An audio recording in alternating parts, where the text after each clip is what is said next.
For conditional probability, we're also going to cover some propositions. The first one is the probability of A given A is 1. And think intuitively how you can get there.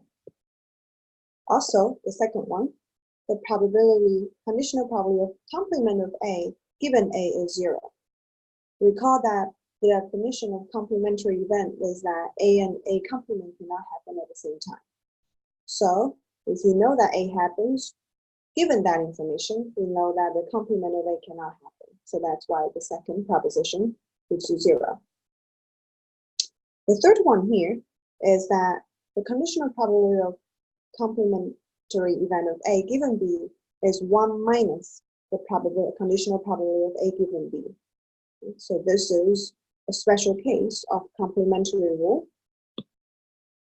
So the 1 here, and keep in mind that we're conditioning on both of the sample space here, and think how you will be able to prove that through intuition. There are also a couple of rules here. The first one is multiplication rule. By the definition of conditional probability, we define the joint probability, meaning that A and B happens at the same time. So you write the left-hand side, the joint, using the intersection notation. The joint probability of A and B actually equals to the conditional probability of A given B times the probability of B itself. And in particular, we use the terminology of marginal probability for a probability of event itself. So in this case, PB is the marginal probability of B. So in short, the multiplication rule tells us that the joint probability of A and B equals to the product of the conditional probability of A given B times the probability of B, marginal probability of B. You can also generalize this to n events. You are simply just chaining all of the probabilities together. So if I want to know the joint probability of a sequence of AIs, so we're writing this as a big union, and I goes from 1 to n, then what you can do is you can start with the margin of A1, and then you multiply that with the conditional A2 given A1, and then just for the first two terms, we know that this gives you the joint of A1 and A2.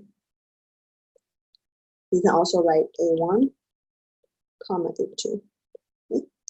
So with this joint, you multiply with the third term here, is the conditional probability of A3 given A1 and A2.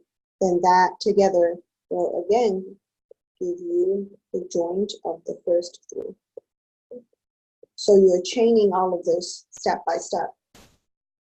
And then eventually, you're multiplying with the last conditional probability, AN, given everything before it. And then in total, you're able to get the joint probability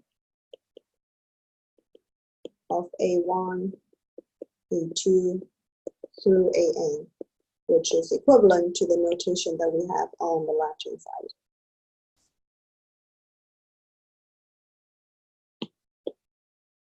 So here, a couple of exercises for you. A box contains 8 white balls and 4 black ones. 3 balls are drawn at random without replacement. First part, what is the probability of getting white? The first is white, second is black, and third is black. And then the second question is, what is the probability of getting black in second draw?